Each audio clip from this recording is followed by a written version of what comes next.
Hello மக்களே, இன்றைக்கி நாம் வந்திருக்கிற இடம் கரைவெட்டி பறவைகள் சரணாலயம்.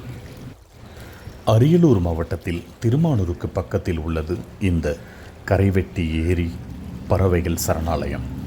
தமிழ்நாட்டின் பெரிய ஏரிகளில் ஒன்றாக இருக்கும் இந்த ஏரி ஏராளமான புலம்பெயரும் பறவைகளுக்கான நன்னீர் ஏரிகளுள் ஒன்றாகவும் விளங்குகிறது.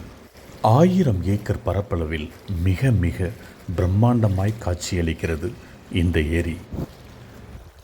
இந்த ஏரியை சுற்றி 50,000 ஏக்கரில் பாசன நிலங்கள் உள்ளன.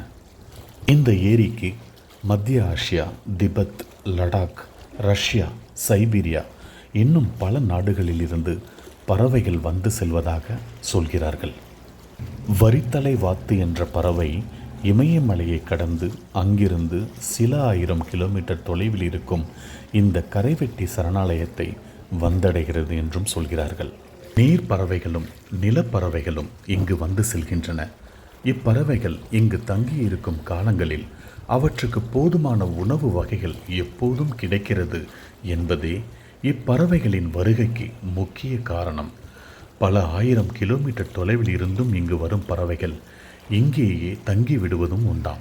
ஏரியின் உள்ளே திட்டுத்திட்டாக தீவு போன்ற பகுதிகளில் நிறைய பறவைகள் அமர்ந்திருப்பதை கரையில் இருந்து பார்க்க முடிந்தது. அக்டோபர் முதல் மே மாதம் வரை நிறைய பறவைகளை காண முடியும் என்றும் சொல்கிறார்கள். படகு வசதியும் உள்ளது. அமைதியாக படகு சவாரி செய்து கொண்டே பறவைகளை கண்டு வரலாம். நல்ல காற்று, இயற்கையான சூழல், பறந்து விரிந்த வயல்கள் என ஏரி கரையில் நடந்தவாறு அமைதியாக சுற்றி வரும்போது மனதுக்கு அவ்வளவு இதமாக இருந்தது.